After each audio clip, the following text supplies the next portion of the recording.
Alam nyo bang may mas magalang pang salamat kaysa sa domo arigatou gozaimasu? Akala mo des at mas lang para maging polite? Shigaimasu! Dahil umpisa pa lang yan.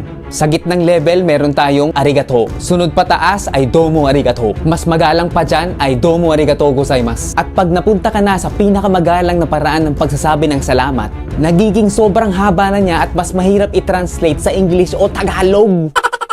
Korewa go teinei ni domo. Ako po ay nagpapasalamat sa malaking kabutihan na inyo pong ginawa para po sa akin. Kokoro no soko kara kansha shite orimasu. Ako po ay nagpapasalamat sa inyo mula po sa kaibuturan ng tumitibok ko pong puso. Kono goong wa issou wa soremasen. Sa buong buhay ko, hindi ko po kailanman makakalimutan at mababayaran ang utang na loob ko po na ito sa inyo. Makoto ni arigataku kokoro yori atsuku onrei o moshiagemasu. Ayoko na! Napakahaba! Sa Tagalog, pwede lang naman natin sabihin na salamat po tapos okay na. Pero meron pa rin isang pinakamagalang na salamat na hindi ko pa rin magets kung ano ang meaning talaga. Nanto kansha o moshiagete yoyara kotoba mo gozaimasen.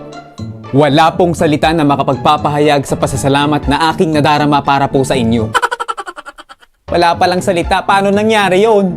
Korewa go teinei ni domo. Kokoro no soko kara kansha shite orimasu. このご恩は一生忘れません。